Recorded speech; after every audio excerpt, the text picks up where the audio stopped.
Well, hey everybody, John Ritlin here, and this is every Owen Hart WrestleMania match ranked from worst to best.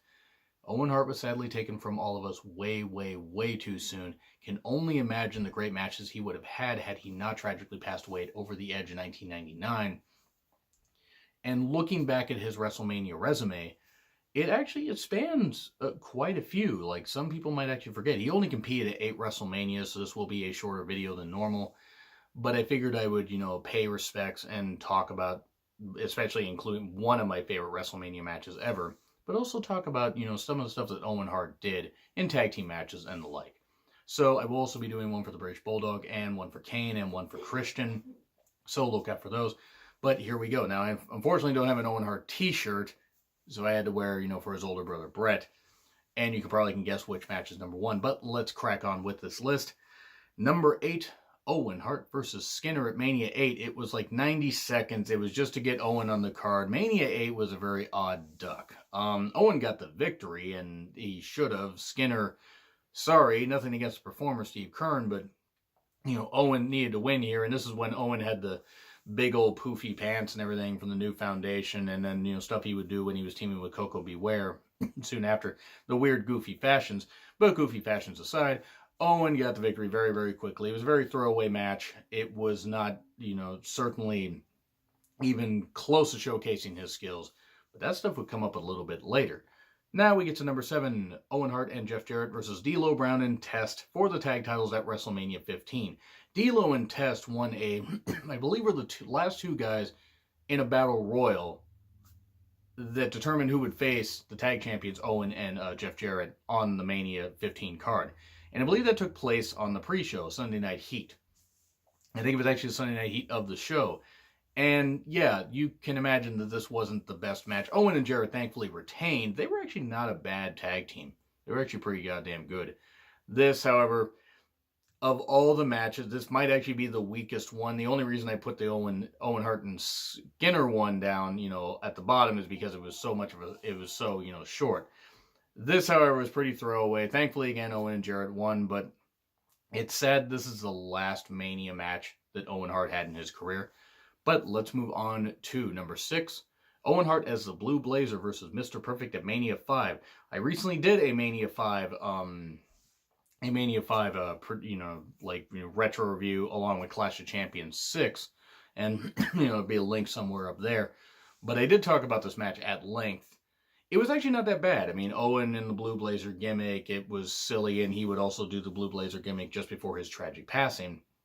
And he embraced it, and he actually was really goddamn good at it. But this was not great. This was starting to get a little bit better. It was Owen's WrestleMania debut, and Mr. Perfect could bump a lot for a lot of people and give a lot, while still staying over, and he did here. But it was never in doubt that Mr. Perfect was going to win here. And for Owen's Mania debut, it was certainly a cut above a couple of the other matches that I just talked about. Number 5, Owen and Yokozuna versus the Smoking Guns at Mania 11. The Smoking Guns were tag team champions after the tag titles had been kind of hot-potatoed around a whole bunch. Owen Hart talked about how he was going to have a mystery partner, and ended up being Yokozuna. The match itself wasn't that great. It was about 10 minutes. The Guns did what they could, but once Yoko got in, this was when Yoko, by the way, was supposed to have gone away for a bit after the casket match with Undertaker at Mania, or not Mania, but Survivor Series 94 to lose some weight, and he came back a number of months later, bigger, way bigger. But Owen made the right call of, picking Yokozuna as his partner. They were a really underrated tag team, especially in the 90s. If you just encapsulate the 90s, I thought Owen and Yoko were a pretty good team. And Owen could bump around like crazy. He could do the talking, this kind of stuff, and Yoko could do the big man work.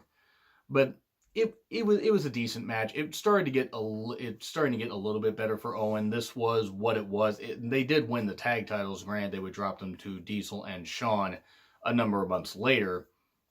And Diesel and Shawn wouldn't defend them, and then would give them up and everything, and that kind of made the tag titles seemingly meaningless. But anyway, a good match for what it was, and Owen, kind of got back on the winning track after a bit of a weird end to 94. Then we go to number 4, Owen Hart, the British Bulldog, and Vader versus Ahmed Johnson, Jake the Snake Roberts, and Yokozuna. So basically Camp Cornette, because that was Owen Bulldog and Vader. And I think that was all at Camp Cornette. There might have been one other guy in there. But this is where Vader and Yokozuna have been feuding. Yokozuna had been a client of Jim Cornette, because Jim Cornette was the American spokesperson before. And the idea was, okay, if Yokozuna's team wins, Yokozuna gets 5 minutes alone with Jim Cornette. That did not happen, though.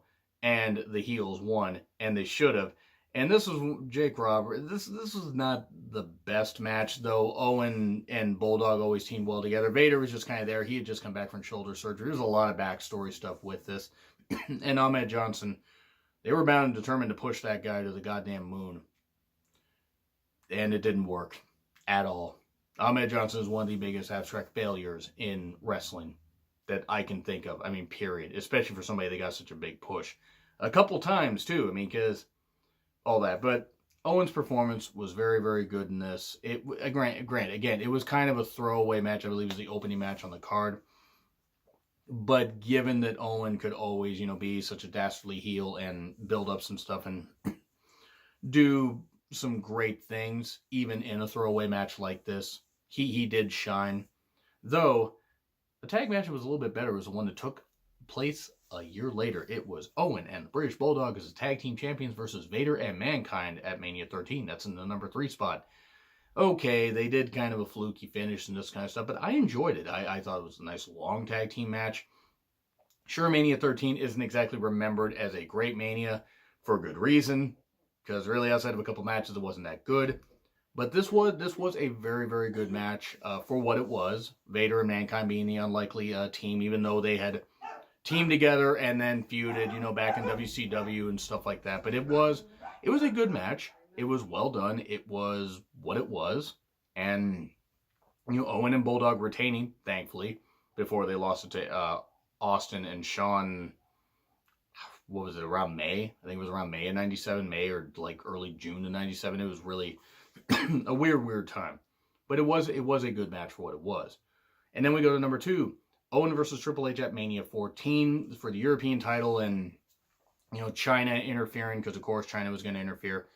But this is where, Owen could not get out of his WWE contract, because the idea is he wanted to go to WCW, be with his brother and that kind of stuff. And I mean, I hate to say it, but they kind of, yes, I know he was in the Nation of Domination, this kind of stuff, but after the screw job, they kind of screwed over Owen a whole lot. And it really was unnecessary, especially considering that Owen had always seemed like a really, really good company guy. But after screwing Brett, I wouldn't have blamed him for wanting to leave and, be there with his brother and be there with his family, because Bulldog and Neidhart, extended family. Bulldog and Neidhart had gone there also.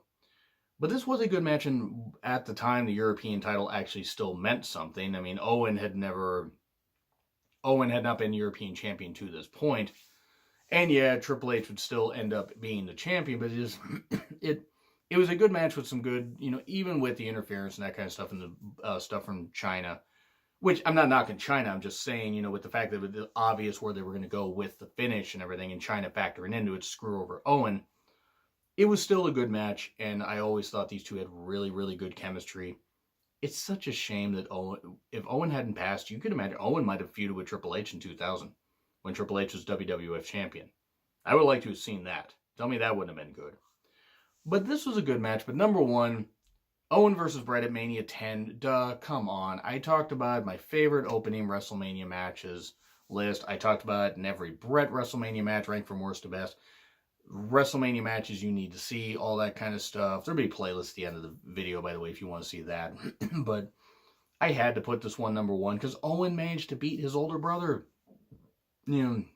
After at the Royal Rumble 94, where he kicked Brett's leg out of his leg. Owen can make anything work, even when he botched the stuff. It just, God, I miss Owen. I so miss Owen. This has been a fun trip down memory lane, but boy, really, really miss Owen. I really hope he goes in the Hall of Fame one day. But this was Owen's finest hour. I mean, Owen had great matches after this, but as far as Mania, as far as like any Mania performance, this was not, he did no better than this.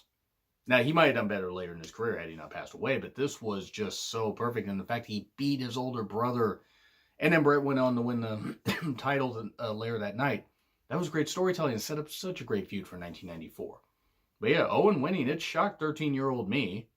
And that was great. It was about Owen winning. Oh, God, it was so great. And looking back on it, Such a great match. But anyway, that's all I gotta say. So I would love to hear in the comments what you guys think. What you guys think of what do you?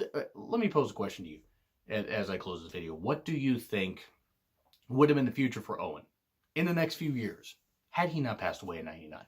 Do you think he would have been WWF champion? What do you think would have happened? Anyway, agree, disagree with what I said. Like, share, subscribe, Twitter handle in the description. I am John Ritland, and I will see you soon.